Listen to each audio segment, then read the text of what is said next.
Bonjour mesdames. Alors il est marqué dans la paracha Teruma. C'est marqué Vaidaber Hashem el Moshe lemor daber el Bnei Israël veikruli Teruma. La Torah dit que Hashem a demandé à Moshe qu'on puisse prélever la Teruma. C'est un prélèvement qu'on devait utiliser pour pouvoir construire le Mishkan. D'accord, et ces éléments qui ont été constituants du Mishkan sont des prélèvements que les Bnei Israël ont fait et qui vont permettre à Hashem de pouvoir résider dans le clan Israël. C'est ce qui est marqué Ve'asuli Migdash Ve'sharati Betocham. Je ferai un sanctuaire et je résiderai parmi eux. Et en fait, la question qui est posée, évidemment, c'est de comprendre à quoi sert ce sanctuaire. À quoi ça sert de fabriquer un espace dans lequel Hashem doit vivre, doit exister.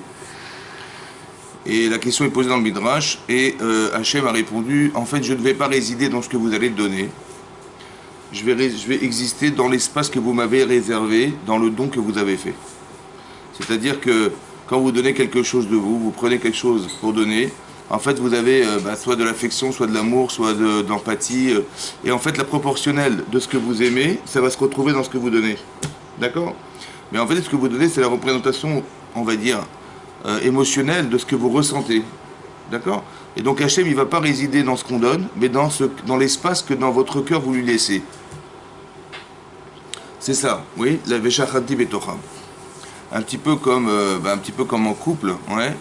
Si, je sais pas moi, si une femme elle veut absolument ce bijou, d'accord, et elle lui fait des allusions toutes les semaines à son mari en passant devant la bijouterie, il dit c'est ce que je veux ce bijou, et ça fait des années qu'elle lui répète, et à chaque fois il prétexte qu'on peut pas, on n'a pas d'argent, on a voyagé, on a changé, on a déménagé, je sais pas, il va vous inventer n'importe quoi, c'est vrai, oui. Mais en fait, elle attend ce bijou, qu'est-ce qui va se passer? Ben, ça fait 10 ans qu'elle attend, il dit bon c'est vrai que c'est son anniversaire, je vais comme lui offrir ce bijou qu'elle espère. Le problème c'est que lui, il joue au tennis. Vous comprenez? Ah oui, il joue au tennis, donc et puis ça fait des années, ça fait 10 ans qu'il joue au tennis, et ça fait 10 ans qu'il espère arriver en finale de ce tournoi, et là il arrive en finale du tournoi le jour de l'anniversaire de sa femme. Bon, ça tombe mal pour elle. Et il fait bon, il a quand même acheté le bijou à 5000 €, ça lui coûtait beaucoup d'argent, il pensait mettre cet argent ailleurs, mais bon, qu'est-ce qu'il peut faire, c'est comme ça. Et le jour où il va remettre le bijou à sa femme, il est en finale. Malheureusement pour elle, il est en finale. Qu'est-ce qu'il va faire? Il dit écoutez, c'est pas grave, de toute façon elle veut un bijou. Ouais, c'est ça qu'elle voulait, elle espère l'avoir. Alors je vais demander à mon voisin. Il va aller taper à la porte du voisin, il va lui remettre le bijou de sa femme, il dit écoutez, voilà, je ne serai pas là à 19 h lorsqu'elle viendra. Si vous pouvez lui remettre de ma part le bijou qu'elle espérait avoir. Qu'est-ce que vous en pensez? Bon, elle a eu le bijou ou pas? Elle a eu. D'accord. Est-ce que vous avez compris que c'est... Elle voulait le bijou ou elle voulait autre chose? Elle voulait quoi? En fait, combien je représente dans ton cœur pour toi? C'est ça. C'est ça, non, ou pas? C'est ça la Shrina. Non? Hachem dit, mais j'ai pas besoin de ce que vous me donnez. J'ai besoin de l'espace que vous me réservez. Veikruli teruma. Ça veut dire qu'on doit prendre de soi. Ça veut dire que si une femme elle sent que son mari il s'est senti obligé de le faire, ouais, ou alors son mari il s'est senti mal à l'aise parce que sa femme elle se sent obligée de lui rendre service. Alors on a l'impression de déranger, ouais, on a l'impression qu'on est en trop. Il n'y a pas de shrina, il n'y a aucun ressenti, ça va, il n'y a pas d'affection, il n'y a pas d'amour, il n'y a pas de lien, il n'y a rien. C'est marrant que entre guillemets, il faut perdre pour pouvoir créer des liens avec les gens, quoi. C'est normal. Vous avez compris pourquoi il y a eu du Yetzer Hara dans cette histoire ou pas? Il y a du Yetzer Hara parce que c'est fondamental. Non? Le Yetzer Hara, il va s'opposer à ça. Il va dire encore. Ouais, quand la personne dit encore, tu me demandes encore. Vous avez compris? Et alors que tu peux pas te débrouiller toute seule, tu peux pas te débrouiller tout seul, tu as toujours besoin de moi, il y a du Yetzer Hara, alors qu'on veut créer un lien, on nous tend une perche, et la pression que ça exerce sur lui ou sur elle, c'est-à-dire encore, au contraire, profite de l'occasion qu'elle te demande quelque chose, profite de l'occasion de créer un lien avec elle ou avec lui, non? Et donc, qu'est-ce qu'on fait dans l'accord? Vous avez compris pourquoi il dit Yetzirah à ce moment-là? Alors que c'est fondamental, c'est le lien qui doit nous lier aux personnes. C'est parce qu'on n'a pas envie de perdre. Alors qu'en fait, c'est l'inverse. C'est un paradoxe, mais c'est comme ça. C'est que quand tu perds, que tu gagnes.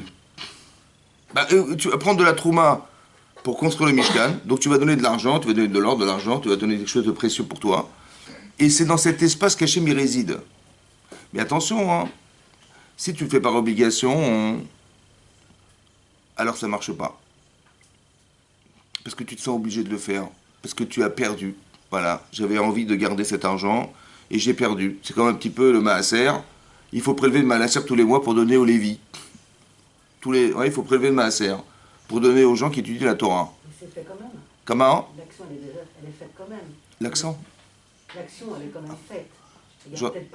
Comment je le ressens? Je dis encore, il faut donner. On ne peut pas se débrouiller, les Lévi'im, un peu, d'aller travailler.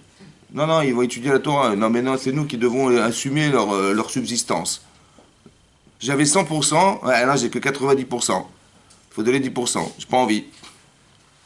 Bon, le problème, c'est que... Ok, t'as pas envie, y a pas de problème. Mais est-ce que t'as compris pourquoi tu dois donner? En fait, ce que tu sais pas, c'est pour ça qu'il faut étudier la Torah.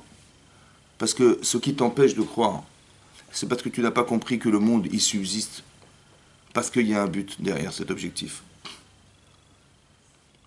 Ça veut dire que quand Hachem nous dit « Fais ce que je te demande de faire », c'est ça qui va permettre au monde de continuer à exister. De quelle manière? De quelle manière? Parce qu'Hachem, il a regardé dans la Torah et il a créé le monde à partir de la Torah. D'accord? C'est-à-dire que si tu ne fais pas la Torah, un jour on t'aura. C'est comme ça. C'est comme ça. Maintenant, Hachem, il regarde dans la Torah, il crée le monde. Ça veut dire quoi qu'il a regardé dans la Torah, il a créé le monde? Qu'est-ce qu'il a vu? Ben, il a vu que c'était la meilleure cohérence qu'il pouvait y avoir pour l'être humain sur la Terre. Ça veut dire que la Torah, en fait, puisque c'est lui qui nous crée, c'est lui qui sait exactement ce qui est le plus adapté pour qu'on soit de façon équilibrée socialement et qu'on puisse atteindre le là-bas, il faut qu'on pratique les mitzvot. C'est comme ça. Maintenant, si vous trouvez logique de ne pas voler, de ne pas tuer, aujourd'hui tout le monde trouve logique de ne pas spolier les gens, de ne pas voler, de ne pas... Oui, c'est logique. C'est logique. Oui ou non? Oui. Vous savez pourquoi c'est logique? Parce qu'en fait, on aurait pu vivre une vie dans certaines parties du monde, les gens vivent dans une dictature, on est bien d'accord.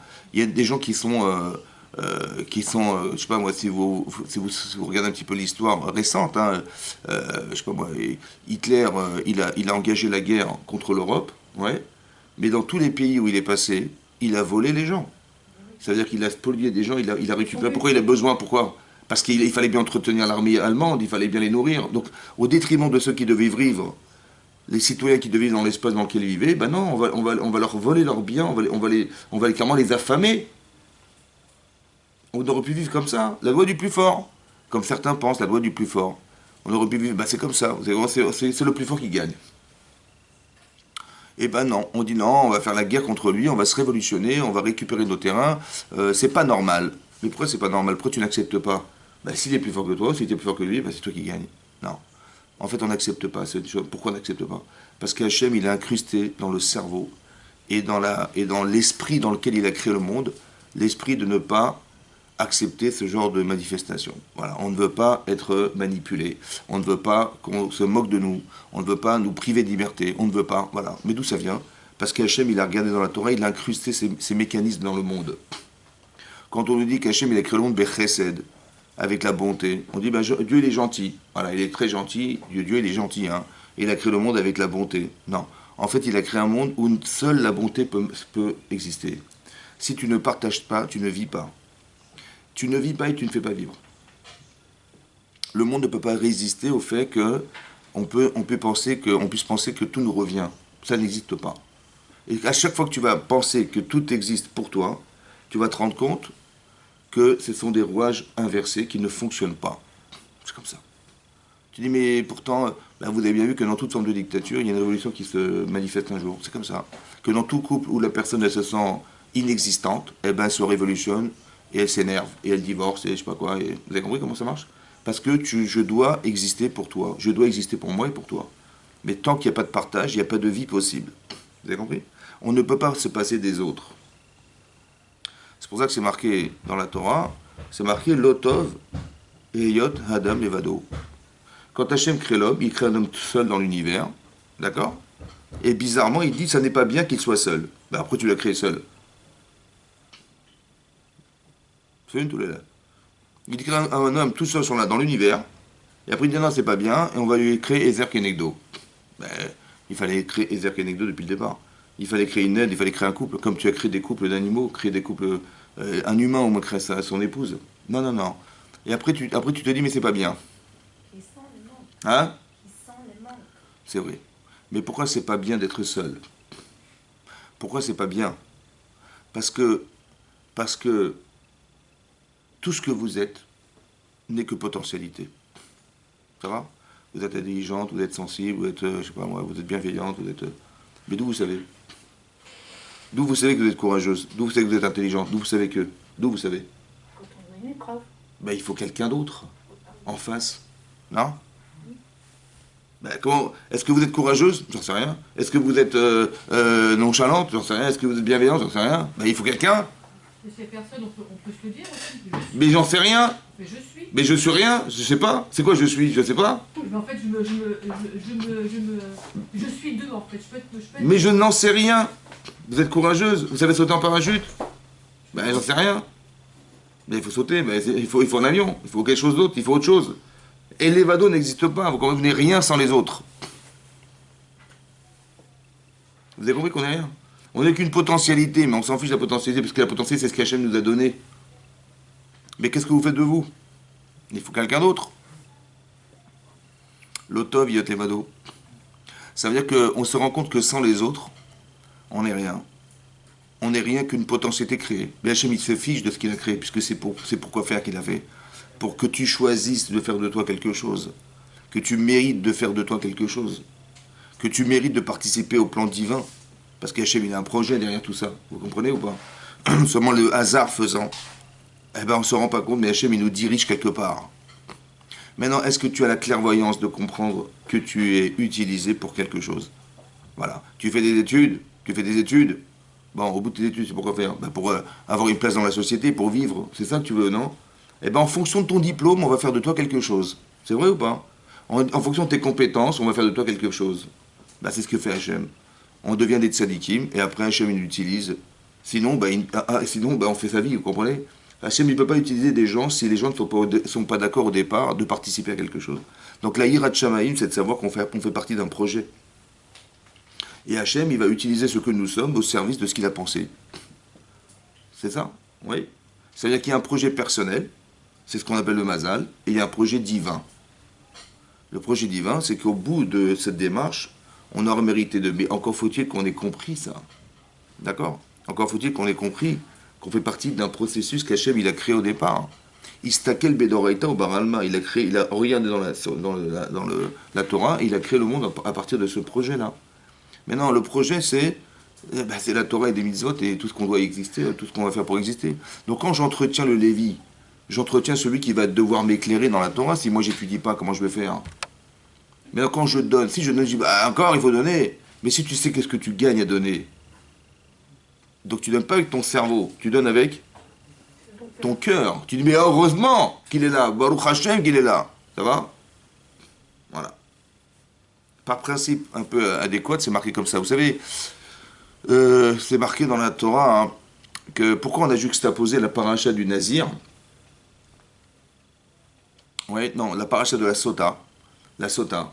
Et la paracha, et la paracha de la Sota et du Kohen. Ouais, on nous parle de la paracha du Kohen, c'est-à-dire qu'il faut prélever des prélèvements qu'on redonne au Kohanim, la terouma. Et juste après, dans la Torah, c'est marqué la femme qui est soupçonnée d'adultère. Qu'est-ce que ça a à voir? Quelle est la logique de proximité entre les deux?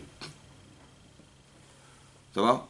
Maintenant, qu'est-ce qui... Alors, c'est marqué là-bas, Rachid dit que si quelqu'un, il donne pas la terouma au Kohen, oui, un jour, il va amener sa femme chez Cohen.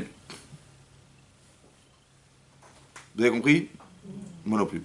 Alors, on ne comprend pas. Ça veut dire quoi? Il n'a pas amené la Torah au Cohen, il va amener sa femme chez Cohen. Alors, peut-être la logique, c'est la suivante. Il sait bien dans ce qu'il a reçu de Hachem. Ça, il a reçu une parnassa, il a reçu quelque chose. Mais non. Maintenant, lui, il pense qu'il a reçu 100%. Hachem dit non, il faut que tu donnes la terouma, le prélèvement, au Kohen. Parce que le Kohen, il a besoin de vivre, et puis quand tu as besoin de lui, ben, il est là. Voilà, il est au Beth Amikdash, tu vas faire une Nedava à Hachem, ben, il est là, tu as fait une faute, l'intermédiaire qui va permettre ta capara, ben, c'est lui. Donc tu as besoin de lui. Moi je dis non, j'ai pas besoin de lui, je donne pas de terouma. Maintenant, qu'est-ce que ça veut dire? Il donne pas de terouma, ça veut dire qu'il n'est pas sensible aux besoins des autres. Ça va? Maintenant, s'il n'est pas sensible de nature aux besoins des autres, est-ce qu'il va être sensible aux besoins de son épouse? Elle a besoin de son affection, elle a besoin de son amour, elle a besoin de son regard, elle a besoin de tout. Oui et non? Maintenant, lui, il n'a pas dans sa vie la capacité à pouvoir se projeter et de pouvoir combler ce qui manque chez les autres. Il va le faire pour sa femme. Donc, qu'est-ce qu'elle va faire, sa femme? Elle va tromper. Eh ben, elle va aller chercher ailleurs, malheureusement, ce qu'elle ne trouve pas chez son mari. C'est une erreur ou pas? Bah oui, parce que si tu as un problème, tu en parles avec ton mari. Bon, elle, malheureusement, elle n'a pas été, ou elle n'a pas eu le courage, je ne lui croyais pas, elle a été trouvée ailleurs. Donc, ce qu'elle a fait en vérité, c'est ce qu'il a manqué d'être. Mais s'il avait donné la trauma au Cohen, Elle l'aurait pas fait. eh ben, il aurait compris qu'il a besoin de combler le manque des autres. Il aurait, bien sûr, a fortiori fait pour son épouse. Vous avez compris ce que ça veut dire? Ça veut dire qu'on doit être sensible à ce qui manque chez les gens. Et c'est ça le partage. Et quand on ne l'a pas fait, la personne qui est en face est en carence. Et cette carence, en fait, elle nous retombe en pleine figure. Et c'est pour ça qu'il y a marqué qu'il était à pas donné au Cohen, tu vas amener ta femme chez le Cohen. Parce que finalement, il va amener sa femme chez le Cohen pour on vérifie qu'elle n'a pas fait un acte adultère. Mais en vérité, quelque part, il en est fautif. Autant qu'elle aussi en est fautive. Parce qu'elle aurait dû... c'est pas comme ça qu'on procède. Mais il y a un problème, vous avez compris, mais quelque part, on est provocateur de manque. On croit qu'on perd alors qu'on gagne. Tu donnes quelque chose à ton épouse, tu crois que tu perds, mais tu gagnes. Tu gagnes son affection, tu gagnes son sourire, tu gagnes le lien. Aussi le contraire, tu prends de toi, tu donnes à ton mari, mais c'est exactement ce qui va se passer. Et le problème du Yetzirah, c'est de dire, écoute, moi je donne, mais lui, qu'est-ce qu'il me donne? Ça va? Ou alors, vous avez compris? Ou alors, j'ai pas l'impression qu'il y a un aller-retour. On fait un peu dans l'intention de... Vous avez compris ce qui se passe? Mais ce que ça va créer des frustrations. Maintenant, qu'est-ce que je comprends de là? Alors, on va comprendre une Gemara. En fait, il y a une Gemara dans Sota, on a d'Afyuzel, la Gemara dit la chose suivante. Que Rabbi Akiva, il était Doresh. C'est-à-dire qu'il a expliqué la notion des mots qui ont été utilisés dans la Torah pour définir un homme et une femme. C'est marqué un homme, ça s'appelle Ish, et une femme s'appelle Isha. C'est exceptionnel qu'on donne les mêmes termes, la racine des mêmes termes, pour désigner un homme et une femme. En français, un homme et une femme sont deux mots différents. Oui? Mais dans le Lashon HaKodesh, Ish et Isha ont la même racine. Ça va? À la différence que dans la femme, on a rajouté un et dans l'homme, on a rajouté un Yud. Ça va? Donc c'est marqué, si un homme, il est zoché, il est méritant, alors il aura le droit d'avoir une femme qui est méritante. Shechina Benehem. La Shechina se trouve parmi eux. C'est quoi la Shechina? La présence divine. D'accord? Pourquoi? Parce que Rachid expliquait, on retrouve le Yud dans l'homme et le He dans la femme qui est le nom de Dieu. Ça va? Mais si le Zacha, il n'est pas méritant, alors la Shechina mistaleket, elle se retire. Et qu'est-ce qui reste? Si vous enlevez le Yud dans l'homme et vous enlevez le He dans la femme, bah Esh. D'accord? Et là-bas, c'est marqué dans le texte, c'est marqué dans la Gemara, Vea Esh o Chaltan. Et le feu les dévore. Vous avez compris? Ça veut dire quoi le feu les dévore? Ils ne restaient pas ensemble. Les dévore. Ce feu-là les dévore. C'est quoi le feu? Hein? Et ça, Attendez, il y a marqué. Je finis la Gemara. La Gemara dit, mais Amar Rava, il dit, mais le feu de la femme, Adifa. Le feu de la femme, il est beaucoup plus puissant que son mari. Pourquoi? Parce que Hay mistaref, Vehay lo mistaref. Celui-là s'associe, mais celui-là ne s'associe pas. Ça veut dire quoi? Ça veut dire comme ça. Rachid expliquait. La femme, elle est plus mémahéret, elle se presse de brûler. Pourquoi? Parce que dans Isha, il y a Esh. Et il y a un He. Donc quand Hachem y vient, il associe son He avec du feu déjà. Il y a déjà du feu chez la femme. Par contre, quand Hachem y vient sur l'homme, il sépare le Aleph du Shin. Il sépare le Aleph du Shin. Donc s'il y a la Shrina, il n'y aura pas de feu chez la femme, chez l'homme. Par contre, il y aura du feu chez la femme. Ça va? Rachid expliquait comment? On n'a pas compris. Moi non plus, je n'ai pas compris. Juste vous dites la Gemara, après on réfléchit. D'accord? Donc c'est marqué Esha. Isha, c'est quoi Isha? C'est Esh avec un He. D'accord? Mais non, qu'est-ce que fait Akadosh Baruch Hu pour atténuer ce feu-là? Il rajoute un He pour la femme. C'est ça qui est marqué dans la Gemara. Mais l'homme, il atténue pas le feu, puisqu'il met, il est comme s'il n'y avait pas de feu. Il y a un yud dans le Halef Shin. C'est ça que la Gemara explique. Vous avez compris ou pas? Ça, c'est technique, ce que je vous dis, technique. Mais ça veut dire quoi, cette histoire? C'est-à-dire qu'une femme, elle a du feu en elle. C'est-à-dire qu'elle est plus spontanée. Elle est folle, la femme, hein, c'est ça? Pardon? Elle est plus spontanée. C'est quoi le feu? C'est Hachem. Hein? Hachem. C'est ça, le feu. Il y a du feu dans l'homme, il y a du feu dans la femme. C'est quoi ce feu? Alors on dit oui, ils vont se disputer. C'est ça qu'on dit, non? Quand la Shrina se retire, il y a le feu entre eux, quoi. Hein? Ils s'enflamment, on dit. Ça s'enflamme. Oui? En fait, est-ce que c'est ça? Alors c'est vrai que la conséquence, c'est ça. Ça va s'enflammer. Mais c'est quoi la Shrina? C'est quoi? Qu'est-ce qui provoque le fait que ça s'enflamme? C'est ça. Maintenant, dans la femme, il y a quelque chose de beaucoup plus puissant que chez l'homme. La Torah dit Esh. Il y a Isha, c'est Esh. Il y a une sensibilité particulière. Il y a une exigence particulière. Il y a une reconnaissance particulière. Il y a du Esh. Maintenant, on a expliqué une fois qu'il y a deux feux, en fait. Il y a deux feux. Il y a le feu naturel que vous connaissez. Hein? C'est-à-dire que quand on gratte une allumette, bah, ça brûle. D'accord, ça brûle. Mais ce qui va me servir consume. C'est bizarre, non? Je vais me servir du feu pour allumer mes nérodes de Shabbat, mais je sais que ce que je vais brûler pour m'allumer, pour m'éclairer, en fait, va consumer ce que je tiens en main. Il ne faut pas tenir trop longtemps, ça brûle. D'accord? Le bois, il va se consumer, ça va brûler mes doigts. Mais c'est vraiment que ce qui me sert, me dessert. Ça, c'est le feu de ce monde. Il y a un autre feu qui brûle, mais qui ne consume pas. D'accord? Comme dans le buisson ardent. Il y avait un ange qui représentait Hachem, qui était le feu. Ce feu, il brûle. C'est pour ça qu'il était étonné, Moshe Rabbeinu. Il a dit, mais je comprends pas, ça brûle et ça ne se consume pas. Ça, c'est le feu d'Hachem, ça. D'accord? Ça peut être le feu qu'on retrouve aussi sur le Misbéach. C'est-à-dire qu'il y avait un feu qui descendait du ciel et qui consumait le korban. Ça va? Mais non. Quand Moshe Rabbeinu, il a dit à Hachem, lui a dit, écoute, tu vas fabriquer un misbéach. Vous savez qu'il y avait un misbéach dans le Kodesh HaKodashim. On est dans le Kodesh, pardon. Il y avait un misbéach, c'était un autel, qui était fabriqué de bois et d'or, recouvert d'or. Et dessus, on devait brûler des encens. Ça s'appelle des kétorettes. Ça va? Maintenant, Moshe s'était donné, il dit, mais je comprends pas, mais quand on va brûler les kétorettes, ces fameux encens sur le misbéach, mais ça va faire fondre l'or. Et le bois qui est en dessous, il va brûler. Quoi, il va falloir changer d'autel tous les jours? Il dit, ah, le feu que tu verras, c'est le feu que tu as vu sur le buisson ardent. Il brûle, mais ne consume pas. Ça va? Ça brûle, mais ça ne consume pas. À Hanouka, on y a eu un miracle. Ouais, quel miracle? Ben, on a récupéré une fiole d'huile qui devait durer 24 heures.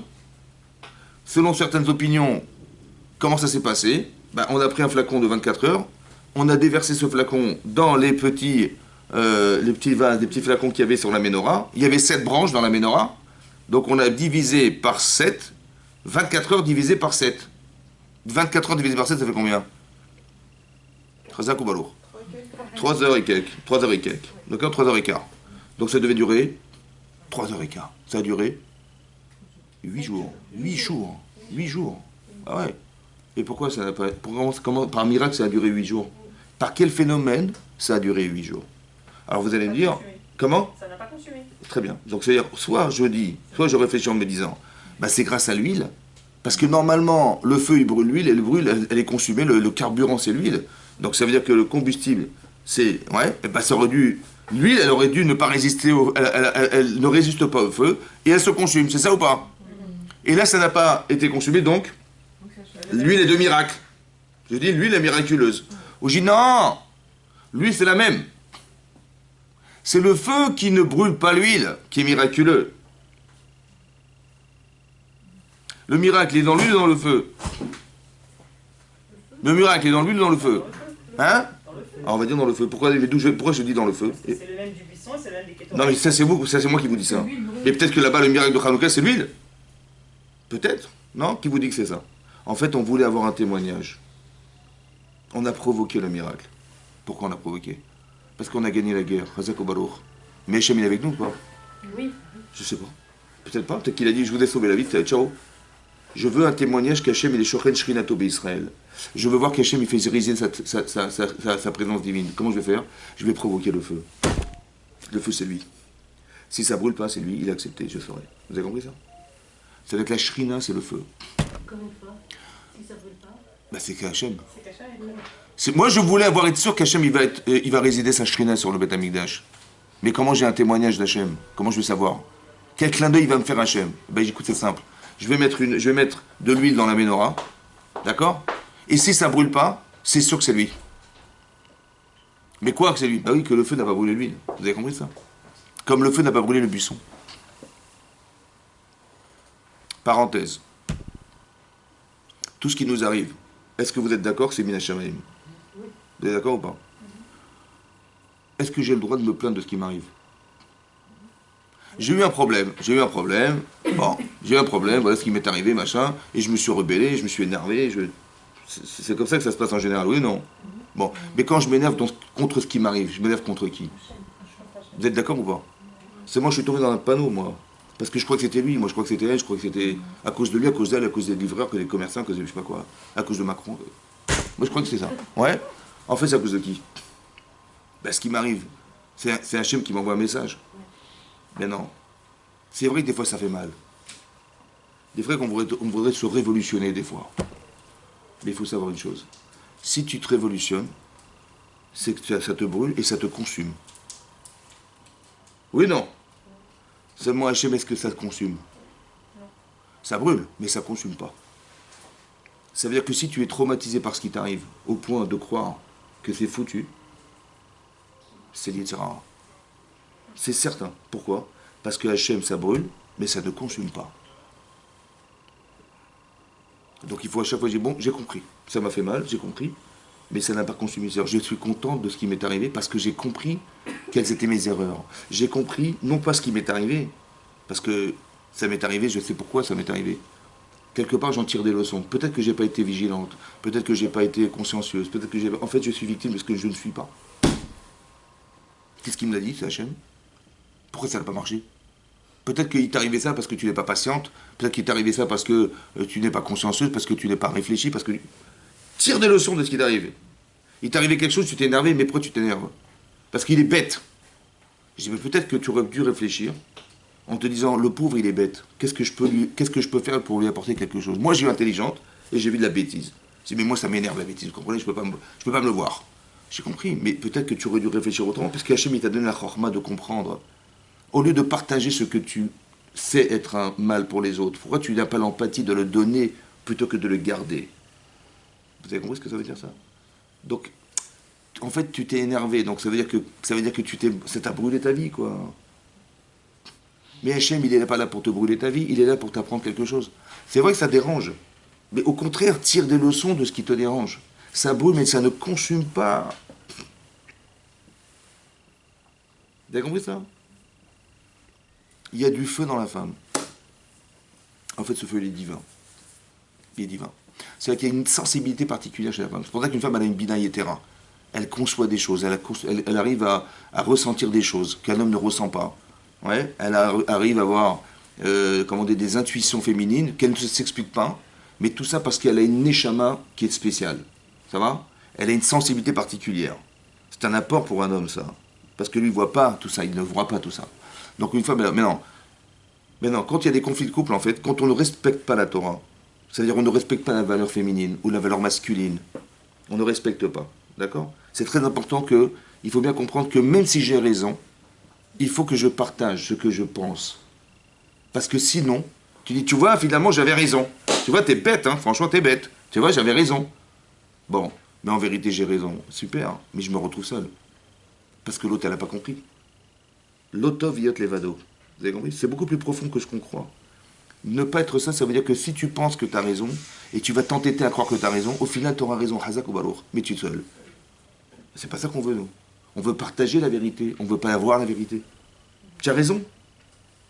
Tu vas dire à ton mari des vérités. Tu dis, écoute, il y en a marre, ça fait 10 fois que je te répète, écoute, c'est comme ça où on divorce, c'est terminé, voilà. Et je te dis toutes mes vérités, je te balance tout. Je déverse tout sur toi, débrouille-toi avec. Je lui dis, mais pourquoi t'as fait ça? Je dis, parce que je lui ai dit la vérité. Maintenant, il ne me dit pas qu'il ne sait pas. Voilà, je lui ai écrit, je lui ai tout marqué. Je lui ai dit, j'ai compris, mais le but, c'était pas lui dire la vérité. C'est de l'amener à la vérité. Parce que tu lui as dit la vérité, mais maintenant, tu es seul, et il est seul. L'auto viot levado. Vous avez compris ce que ça veut dire? Ça n'est pas bien d'être seul. Il y a Yetzerara de croire que finalement, je veux garder mon indépendance, et s'il n'est pas d'accord ou elle n'est pas d'accord, c'est pareil. Vous avez compris ce qui se passe? C'était bête. Parce que tu vas souffrir et tu vas te brûler, ça va détruire ta vie. Mais c'est pas ça qu'Hachem il voulait. Qui c'est qui voulait ça? Béton Yetzirah, il voulait ça. Vous avez compris? Le feu d'Hachem il brûle mais il ne consume pas. Ça veut dire que dans la femme il y a du Hesh, dans l'homme il y a du Hesh. Zacha, sa femme serait une femme, ou il serait un homme. Et l'autre Zacha, c'est pas méritant, non. Un peu comme c'est marqué, et c'est l'eau et Zakenegdo, ouais, c'est marqué dans la Torah, que Hachem il a constaté que l'homme était seul, il a dit non, on va lui faire une aide face à lui, ouais. Et Rachid dit, c'est la Gemara dans Sota aussi pareil, Zacha, Ezer, s'il est Zoché, c'est quoi Zoché? Hein? Il est méritant, ouais. Alors il est méritant, alors il aura une aide. Et s'il n'est pas méritant, Kenegdo leilachem, elle sera contre lui pour lui faire la guerre. Comme ça, c'est marqué dans la Rashi. Ça va? C'est pas. Ça veut dire quoi être méritant? Comprendre sa femme. Hein? C'est quoi le mérite? Hein? C'est quoi le mérite? Vous savez, en hébreu, c'est très intelligent en hébreu. Hein? Parce que dans Zechut, la racine du mot, c'est la définition de ce que ça devait dire. Oui. Mais dans la racine du mot Zechut, c'est Zach. Oui? C'est pur. C'est quoi pur? Par exemple, vous allez prendre, il faut absolument allumer la menorah avec de l'huile, mais de l'huile pure. Shemen Zaït Zach Katit. On a concassé des olives et on a récupéré l'huile de l'olive. Et pas quoi? Ben, pas tous les déchets de l'olive, pas toute la peau d'olive, pas la chair de l'olive. Pourquoi? Parce que si je mets de l'huile avec la chair de l'olive dans l'huile et je vais allumer mes veilleuses, ça va crépiter, ça va pas fonctionner. Il faut que ce soit zach. Il n'y ait que de l'huile, limpide, sans déchets, sans pollution, sans rien. Vous savez ce que c'est que le srout alors? Vous avez compris le srout, c'est quoi le srout? Ben oui, ça veut dire que si ça n'a pas fonctionné, c'est que tu as un problème. Et si ça a marché, c'est que tu n'as pas de problème. C'est zach. Tu es zach. Tu es pur. Tu es sans déchets. Tu es sans idiotie, sans bêtise, sans égoïsme, sans rien. Qui va polluer ta vie en fait. Il faut que c'était le srout. Ça veut dire que tu sois intelligente. Que tu comprennes ce qui se passe. Que tu aies de l'humilité, de la pudeur. Que tu comprennes le sens des choses. Que tu comprennes le rapport à l'autre. Tu comprennes la manifestation de ton mari. Que tu comprennes sa nature masculine. Tu comprennes tout ça. Si tu restes une femme en couple, mais c'est une catastrophe. Pourquoi? Parce que tu réfléchis comme une femme. Mais ton mari, c'est pas une femme. On n'a pas les mêmes besoins, on n'a pas les mêmes comment des réflexions, on n'a pas les mêmes émotions, on n'a rien qui est commun. Tu dis, ben écoute, mon mari, il est fou. Ou ma femme, elle est folle. Ma femme, dès qu'elle voit une araignée, elle crie, mais elle est folle. Vous voyez? On est rentré à la cuisine, une souris, elle a crié, je crois qu'on l'avait mangé, je crois qu'il y avait un lion qui était rentré. Non, c'est une souris, c'est une souris. Une araignée, elle a vu une araignée, elle a crié. Elle est malade. Hein? Elle est malade. Une araignée, ça mesure combien une araignée? Combien ça mesure une araignée? Combien ça pèse une araignée? Elle a vu ça, elle est horrifiée. On dirait qu'elle a vu une araignée comme ça. Bon, alors, est-ce qu'elle est folle? Elle est folle? Non, elle est quoi? Elle est différente. Elle est différente. Mais si un type il dit voit ça, il me dit, mais elle est malade. Mais pourquoi tu dis qu'elle est malade? Parce que tu réfléchis comme un homme. Tu dis, mais moi je vois ça, mais je l'écrase. Et moi je pèse 90 kilos, je me mets dessus, et je les écrase. Mais pourquoi elle n'a pas écrasé l'araignée au lieu de crier? Parce qu'elle est différente. C'est ça le Hesh. Il y a du feu quelque part en elle qui le fait. Alors là, ça la dessert, manifestement. Mais des fois, ça la sert. Donc cette émotion, il faut savoir l'utiliser. Maintenant, si tu dis, mais elle est folle, ma femme, j'ai compris. Bon, elle est contre toi. Mais si tu sais qu'elle a une sensibilité particulière au point où elle voit les choses comme ça. Toi, tu les vois comme ça, elle les voit comme ça. Donc c'est-à-dire que des fois, ça peut servir de voir comme ça. Parce que moi, je voyais au microscope, mais non, regarde avec ta loupe. Et une fois, elle voit avec une loupe. Les émotions avec une loupe. Et donc, ça peut me servir. Donc si je suis intelligent, je lui dis, mais cette capacité, je ne l'ai pas, moi. Soit je l'utilise par elle, soit je deviens comme elle. Je deviens sensible. Je deviens un peu féminin. Vous avez compris ce que ça veut dire? Et une femme, elle n'est pas tranquille, elle n'est pas sereine. Alors elle va s'accompagner de son mari, d'accord? Ou elle va devenir quelque part un peu masculin, parce qu'elle comprend le masculin. Elle comprend que c'est dommage d'être frileuse, des fois, ça va? Parce que ça me dessert. Alors je vais faire un peu comme mon mari, je vais avoir le courage, je vais m'entraîner, je vais réfléchir. Je m'aide de la capacité que l'autre il a d'exercer quelque chose sur moi. Vous avez compris dans les deux sens. Zacha, c'est une aide. Vous avez compris que c'est une aide? C'est une aide. Ou alors c'est contre soi. Parce que si je reste un homme, elle est une femme, Et si madame, elle reste une femme et moi, je suis un homme, en fait, on est l'un contre l'autre parce que de nature, on est incompatibles. Et vous comprenez ce que ça veut dire, ça? Quand vous avez des copines, ben, vous essayez de trouver des filles qui ont des points communs avec vous, quand même. On ne cherche pas des filles qui ne parlent pas le français, ni qui vivent dans un autre pays. Non? Donc, et là, on nous propose de vivre avec quelqu'un qui vit dans un autre pays. Pourquoi faire? Ben parce qu'il faut que tu t'acclimates. Il faut que tu deviennes la personne qui va aimer l'autre, malgré la différence. C'est pour ça qu'il y a du Yetzirah naturel. Parce que c'est contre soi de façon naturelle. On me demande de vivre avec un homme, mais un homme, c'est pas une femme. Mais moi, si tu m'avais demandé, j'aurais jamais voulu épouser un homme, ni épouser une femme. On n'a rien à faire ensemble. Vous avez compris? Un enfant dans la cour d'école, quand il joue au foot, il va pas chercher une fille. Hein. Ben non, il va chercher un garçon qui est bien fort et qui sait dribbler. D'accord? Et une fille, elle va pas chercher un footballeur. Elle va chercher quelqu'un qui veut jouer avec elle la marelle. Ça va? On n'est pas de même nature. Donc on va pas s'associer avec des gens qui ne nous ressemblent pas. C'est logique. Vous avez compris que c'est logique ou pas? Donc de toute façon, depuis le départ, c'est contre soi. C'est comme ça. Donc si tu comprends pas que c'est contre toi et que tu vas pas essayer de t'adapter à ce qui est contre toi, eh ben ça sera contre toi. Toute ta vie, c'est contre toi. Alors qu'Hachem, il a voulu en faire en sorte que, parce que c'est contre toi, alors essaie de comprendre qu'est-ce qui est pour toi dans ce qui est contre toi. Vous avez compris ce que je veux dire? Il faut être intelligente. Ça veut dire qu'il faut être zar. Il faut être limpide. Parce que si tu es orgueilleuse, si tu es vaniteuse, si tu es sans pudeur, si tu oses, machin, ça sera toujours contre toi. Si tu es nerveuse, ou que tu es nerveux, ou que tu comprends pas et tu ne supportes pas les différences, ou tu n'acceptes pas la patience de faire que ton mari s'adaptera à ce que tu es, ou ta femme, tu dis mais on s'est marié, on s'aime, donc ça va marcher du tac au tac. Ben non, parce qu'une femme n'est pas un homme. Ça prend du temps de s'adapter. Mais j'ai pas le temps, moi. Alors tu vas t'énerver, tu vas faire... Vous avez compris ce qui se passe? En fait, on introduit le feu là où il ne faut pas qu'il soit. On a du divin, mais c'est contre soi. C'est ça le Hesh. Vous avez compris ce que je veux dire? Voilà. Et dans Isha, il y a du Hesh. Et dans Ish, il y a du Hesh. C'est ça le feu. La Shechina Benehem, c'est de comprendre que... Comment ça se traduit dans la réalité, la Shechina Benehem? Si vous êtes une femme épanouie, si vous êtes un homme épanoui, si vous avez des sentiments d'amour, vous avez envie de partager votre vie avec, etc., c'est que la Shekhinah est là. Et sinon, c'est qu'elle est partie. Faites de là. Si je suis frustré d'être femme dans mon couple, c'est que la Shekhinah est partie. Shekhinah Benem, d'où on tire ça? On le tire de la paracha. Hachem, il a dit la chose suivante. Je me suis révélé au monde le jour du mont Sinaï, le 6 Sivan. D'accord? On aurait dû recevoir la Torah d'Hachem le 17 Tammuz. Le jour où on devait recevoir la Torah, Moshe, il a brisé l'étape de la loi, à la suite du veau d'or. D'accord? Maintenant, la Gemara, elle dit dans Shabbat, Daf Pered Amud Bet, qu'est-ce que c'est que le veau d'or aux yeux d'Hachem? Ça va? Dis-moi, ils ont fait le veau d'or, ils ont fait un veau d'or. Bon, mais c'est quoi la gravité du veau d'or? Comment ça se représente, on va dire? Kharamim, ils ont dit un machal. Ils ont dit une parabole pour qu'on arrive à s'imaginer ce que représentait la faute du veau d'or. Il dit, c'est comme une femme, elle se marie, d'accord? Madame, elle se marie. Le jour de son mariage, en plein repas, elle trompe son mari. Vous imaginez ou pas? Bon, son mari, il va dire, qu'est-ce qui s'est passé, ma chérie? Bon, il va dire, c'est pas grave. Il va dire, c'est pas grave. Le jour de son mariage, elle trompe son mari, le jour de la Séouda. On est en pleine Séouda, on est sur Matan Torah. On est en plein mariage avec Hachem. Et qu'est-ce que fait le Klal Israël? Il trompe Hachem, il est trahi en faisant le veau d'or. Est-ce que ça peut se pardonner, ça? Hein? C'est très difficile, ouais. Donc on a pensé que quoi? Ben, imaginez-vous cette impression que nous on a eue, on était là, on a fait le veau d'or, et on a cru, on s'est trompé, quoi. Mince, on s'est trompé. Bon, est-ce que vous avez l'espoir de vous en sortir, mesdames? Oui. Quel espoir vous avez? Ben, mon mari, j'ai trompé mon mari le jour de mon mariage.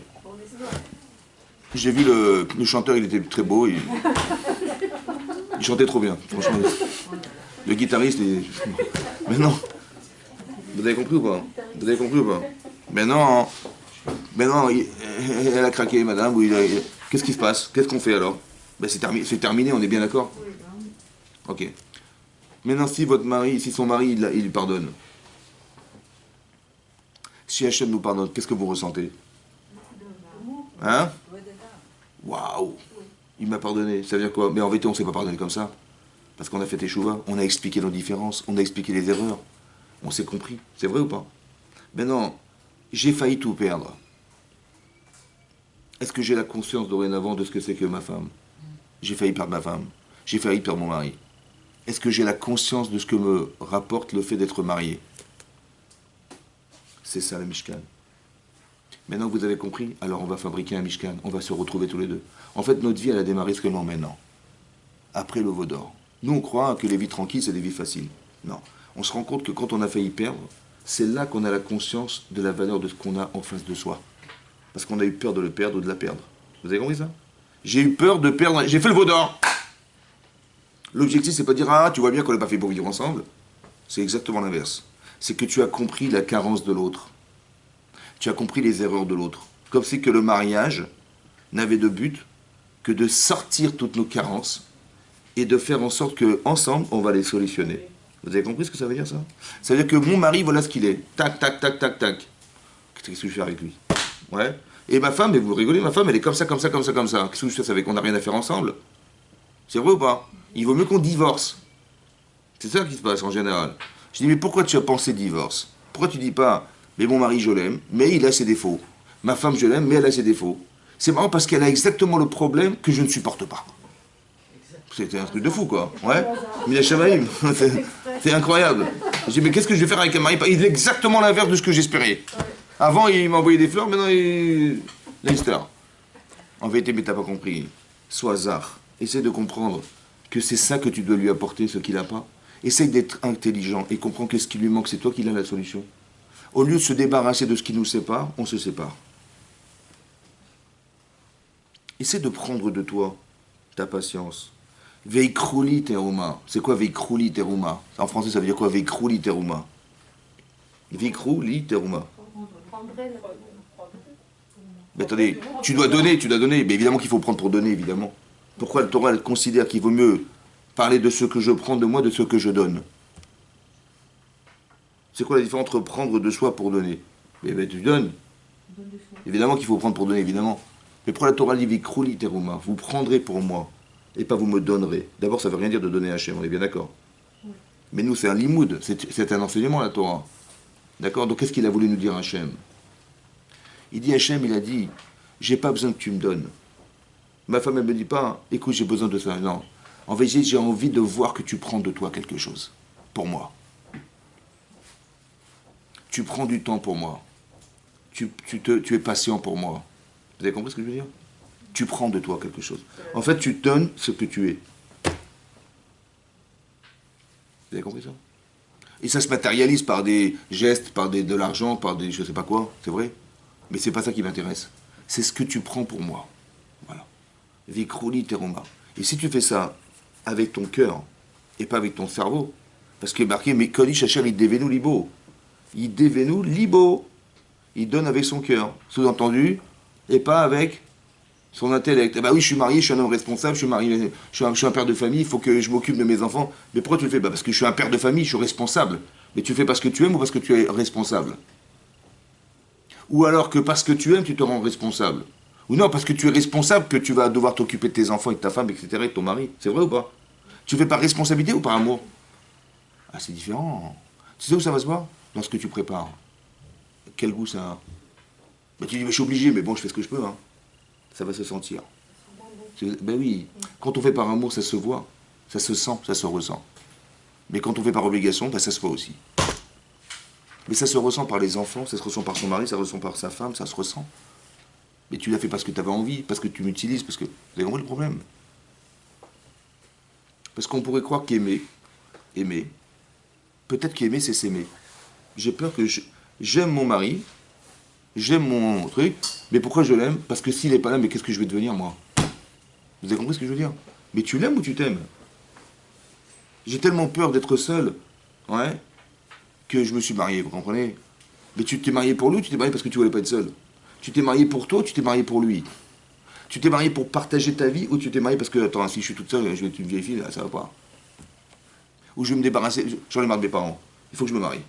Donc c'est une solution de se marier pour se débarrasser de sa famille. Mais tu ne te maries pas pour te débarrasser de ta famille. Comme si qu'il était là, lui, c'est la béquille. Ou elle, c'est la béquille. Vous avez compris? Parce que je m'appuie sur elle maintenant pour... Mais non, c'est ta femme. C'est ton mari. Il faut avoir des considérations. Il faut pas aimer les gens pour ce qu'ils ont, mais pour ce qu'ils sont. Parce que quand on aime les gens pour ce qu'ils ont, ce que tu as, l'avoir, ça disparaît. Ça s'émousse. Ça se flétrit. Ça va? Il y a des gens qui vont faire la guerre à leur femme parce qu'elle n'est pas aussi mince qu'elle était le jour de son mariage. Mais tu t'es pas marié pour moi, avec moi pour ce que j'ai, mais pour ce que je suis, j'espère quand même. Ça va? Et le problème, c'est ça. Vous avez compris, c'est tous ces amalgames qui créent des problèmes. Il faut prendre avec son cœur, pas avec sa tête. D'accord? Et la fille, elle va devenir anorexique parce qu'elle a vu que son mari regarde des magazines de mannequins, il faut qu'elle soit comme un mannequin. Elle devient folle. Mais non. Il faut que tu m'aimes pour ce que je suis pour toi, pas pour ce que j'ai pour toi. C'est pareil, vous avez compris? Voilà. Et ça, il faut faire attention de savoir aimer. Je ne sais pas aimer, je ne sais pas. Je vous ai dit une fois, vous allez au restaurant, vous invitez vos amis au restaurant, et vous leur tendez le menu. D'accord? On va faire une commande. Dis-moi ce que tu aimes. Ben, j'ai ce que j'aime, mais je vais vous dire ce que j'aime. Moi, j'aime les entrecôtes, ça va? Et j'aime ça et j'aime ça. Ok, super. On va commander des entrecôtes. Mais tu aimes l'entrecôte? Ben oui, j'aime l'entrecôte. Mais tu te rends compte qu'on a dû tuer la vache pour que tu manges de l'entrecôte? T'es sûr que tu l'aimes l'entrecôte? T'es sûr que tu aimes l'entrecôte? Mais non, j'aime pas l'entrecôte. Ben, tu m'as dit que j'aime l'entrecôte. Mais non, j'aime le plaisir que me procure l'entrecôte. J'aime le plaisir que me procure l'entrecôte, mais j'aime pas l'entrecôte. Hein. Vous avez compris le problème ou pas? J'ai peur d'aimer mon mari pour ce qu'il me procure, mais pas pour ce qu'il est. Ah, c'est dangereux ça. J'aime ma femme parce qu'elle me procure. Quand je rentre à la maison, je mange pas des sandwichs comme j'étais étudiant à l'époque. Hein. Elle me fait un vrai repas. J'aime ma femme parce qu'elle me prépare un vrai repas. Mais tu n'aimes pas ta femme parce qu'elle te prépare un vrai repas. Tu n'aimes pas pour ce qu'elle te fait, parce qu'elle te fait. Tu l'aimes pour ce qu'elle représente pour toi. Vous avez compris? Il faut être zar. Il faut avoir ce srout d'être un limpide dans sa tête. Il faut éliminer tous les stéréotypes, les principes, les machins. Fais un petit travail de réflexion. Essaie de comprendre finalement qu'est-ce qu'Hachem il te demande. Et en étudiant la Torah, tu vas comprendre ça. Et en étudiant la Torah, non seulement tu vas être un cohérent, mais tu auras la shérina avec toi. C'est-à-dire tu auras une lucidité qui vient d'Akadosh Baruch Hu, pas qui vient de monsieur et madame. Vous avez compris? Pas comme on a vu les gens, comment ils réfléchissent, comment ils pensent. Non, moi je veux savoir ce que la Torah elle pense. Parce que la Torah, c'est la solution à ma véritable définition. Donc j'ai pas envie de me tromper. Je préfère faire confiance à ce que Hachem il a créé, d'accord, et ce qu'il nous a donné pour mieux comprendre la création que de comprendre ce qui est marqué dans psychologie et dans je sais pas quoi. Peut-être c'est vrai ce qu'ils ont dit, il n'y a pas de problème, je pas dit. Mais je préfère de vérifier dans la Torah pour vérifier si c'est juste. Ça va? Parce que le comportement juif n'est pas le comportement des autres. Vous avez compris? Si un type ne fréquente pas des filles quand il est étudiant, il a un problème. D'accord? Et peut-être qu'il va rater ses études parce qu'il n'a pas de copine. Ou une fille, si elle n'a pas son petit copain, elle va se retrouver une petite... qu'est-ce qu'on va dire d'elle, là? Mais ça, chez nous, ça n'existe pas, ça. Vous avez compris pas? Donc il y a des choses qui sont cohérentes chez les goïms qui ne sont pas cohérentes chez nous. Tu dois garder ta pudeur, tu dois garder ta fierté d'être femme, tu dois te réserver pour ton mari. Mais c'est comme ça, oui, non? Donc il y a des choses qui ne sont pas valorisées chez nous, qui sont valorisées ailleurs.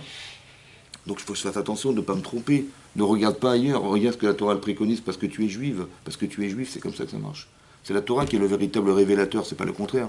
C'est ça le feu qu'on anime chez nous. Donc il y a du feu, mais qui va nous aider à nous réchauffer. Et pas le contraire qui va nous brûler. Qui va nous rebrûler notre relation, qui va nous rendre fragiles, qui va faire croire qu'on n'est pas aimé, qu'on est malheureuse, qu'on est malheureux, Vous avez compris ce qui se passe? Ce feu nous brûle en fait, mais c'est pas assez dommage. Il vaut mieux que tu l'utilises dans le bon sens. Parce que quand tu étudies la Torah et quand tu comprends ce qui se passe, la Torah est un tampon entre Hachem et nous. Évidemment que c'est comme ça que ça marche. Et pas le contraire, tu te passes de la Torah. Oh ben, débrouille-toi, ça va. C'est comme on se retrouve devant la mer Rouge, ça va. Maintenant, hein, je vois les Égyptiens arriver. Bon, ben, on a expliqué que j'ai deux réactions possibles. Soit je me dis, mais on est foutu. Et je vais aller me plaindre auprès de mon cher Rabbeinu en lui disant, mais qu'est-ce qu'on a été fait de sortir d'Égypte? Si c'est pour mourir dans le désert, on aurait préféré mourir en Égypte, ça va? Ou bien j'aurais préféré être un esclave que de mourir dans le désert. À la réflexion, ça va? Donc Hachem, il a envoyé ça pour te tuer, quoi. C'est-à-dire qu'il a fait tout ça pendant 1 an pour que tu meurs 3 jours plus tard dans le désert. C'est logique, ça? Ou alors il a fait ça pour que je prie Hachem. Mais à quoi ça sert de prier de toute façon? Qu'est-ce que tu veux qu'il fasse, Hachem? En fait, j'ai fait confiance en Dieu. Il va ouvrir la mer Rouge. Attendez, je vais ouvrir. Il va ouvrir la mer Rouge. Mais j'aurais même pas imaginé que ça pouvait se faire. Il faut le voir en film pour l'imaginer. Mais en réalité, c'est impossible. Vous avez compris ce que je veux dire? Ça veut dire que tu vas te rendre compte qu'il n'y a pas de limite Hachem il t'aime jusqu'à faire des choses qui sont incompréhensibles, qui sont au-delà des limites humaines, au-delà de la nature. Tellement Hachem il t'aime. Simplement si tu pouvais l'éveiller, si tu pouvais le mettre en évidence. Quand tu fais une mitzvah, qu'est-ce que tu fais en fait? Ben, tu dévoiles ce qui est caché. Parce qu'Hachem il se cache dans la nature. Quand tu sors dehors, tu dis pas, ben, en voyant le soleil, ben oui c'est le bon Dieu ça. Quand tu vois des arbres, tu dis pas, ben, c'est le bon Dieu ça. Quand tu vois des fruits, tu dis pas c'est le bon Dieu, tu dis c'est des fruits. Et tu dis c'est la nature. Voilà, la nature est bien faite. Pourquoi on n'a pas le réflexe de dire c'est Hachem? Parce qu'Hachem il s'est retiré pour créer le monde. D'accord? Pourquoi il s'est retiré? Parce qu'on ne peut pas créer plus que ce qu'il est. Donc plus que ce qu'il est, c'est pas possible. Donc il va se retirer pour créer dans l'espace vide qu'il a créé, pour nous, le monde, l'univers. Mais en se retirant, il s'est retiré. C'est pour ça que quand vous sortez dans la rue, vous n'avez pas le réflexe de dire mais c'est Hachem. Mais c'est quoi l'objectif alors? Ben, vous avez remarqué que Hachem il s'est retiré pendant combien de jours? La création du monde. 6 jours. 6 jours. Mais le 7e jour, Vaishbot, c'est quoi Vaishbot? Il a arrêté. Il a stoppé de quoi? Il a stoppé de... De créer le monde. Il a stoppé de Se cacher. se retirer. Il se retire. Donc il est où Hachem? Il est présent. Il est où? Il est là. Il est dans le Shabbat. Il est chaud dans le Shabbat. C'est pour ça que il se retire pour que tu existes. Mais tu te retires pour qu'il existe. Tu vas arrêter de travailler. Tu vas arrêter toute occupation. Pourquoi? Parce que c'est pas le moment de t'occuper de toi, c'est le moment de l'accepter à Kadosh Baruch Hu. C'est pour ça que c'est condamné gravement à mort. Parce que c'est ça le but de nos vies. Vous avez compris ça? C'est-à-dire de faire que Hachem il sorte de sa cachette. Et quand est-ce qu'il va sortir? Ben, quand tu feras une mitzvah. Si c'était pas marqué dans la Torah, j'aurais jamais su. Quand tu fais une mitzvah, tu révèles qu'Hachem existe. Et plus tu t'y attaches, plus tu es indépendante, et moins il existe. Et plus tu es dépendante, paradoxalement, et plus il existe. Pour ça que le maximum de la révélation d'Hachem, c'est quand on a hurlé devant les pharaons, et on a dit Hachem, sauve-nous. On a tellement hurlé qu'il s'est dévoilé, parce qu'on a eu très très très besoin de lui. Et la proportionnelle de la demande, c'est l'ouverture de la mer Rouge. Si tu ne demandes pas de lien, alors il y aura un peu de lien. Mais si tu sais que tu dépends que de lui, tu n'as pas de choix. C'est comme Eliezer, il va prier pour trouver une femme pour Yitzhak. Oui, non. Il va dire, écoute, c'est simple, hein, si elle me demande à boire à moi et mes chameaux, c'est bon, c'est elle. Il a une chance sur combien de milliards que ça puisse se faire? Hein? Et bien c'est ce qu'il a demandé. Et il arrive, et avant qu'il ait terminé sa phrase, elle était là, la fille. Direct, hein, direct. Et après il dit, ça vous dérange pas, je bois de votre ruche? Je lui dis, oui, bien sûr, vous, et vos chameaux. Il est devenu fou, là. Mais comment ça se fait que c'est passé comme ça? Parce que plus tu crois que tu es un grand psychologue, et tu crois que tu es un grand psychanalyste, et tu crois que tu vas analyser toutes les filles qui vont passer, tu vas trouver la fille qu'il faut. Mais tu plaisantes ou quoi? Pourquoi tu plaisantes? Parce que sur le champ, tu as trouvé quelqu'un, mais qui dit que dans 20 ans, ça sera la bonne? Intellectuellement, c'est plausible? Non. Tu dis, écoute, c'est pas de mon ressort. Je sais ce que je peux faire, je sais ce que je peux pas faire. Et quand je peux pas, qu'est-ce que je fais? Ben, je me tourne vers Hachem. Vous avez compris ce que je veux dire? Mais combien tu te tournes? Ben, plus tu es en détresse. Parce que tu dis, mais comment je vais trouver? Un vrai m'a demandé de chercher une femme pour son fils. Mais j'ai aucune chance de la trouver, cette fille-là. Plus tu penses que tu n'as aucune chance, et plus ça va aller vite. Parce que tu vas te tourner vers Hachem.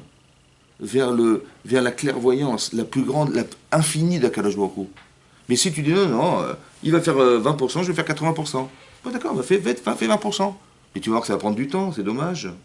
Mais pourquoi c'est comme ça? Parce qu'on n'est pas zar, parce qu'on n'est pas limpide, parce qu'on croit qu'on est quelque chose. Mais tu vois bien que quand tu t'investis personnellement, quand tu peux pas, alors qu'est-ce que tu cherches à faire? C'est pas dans tes mains. Alors tu pries Hachem que ça puisse se faire. Vous avez compris ce que je veux dire? C'est ça le feu. Alors que tu vois bien que si tu t'en passes, c'est toi qui vas te brûler. Est-ce que tu crois que tu vas réussir toute seule? Ah bon, tu penses? Il y a des gens qui disent, bah tu vois, on peut rien faire.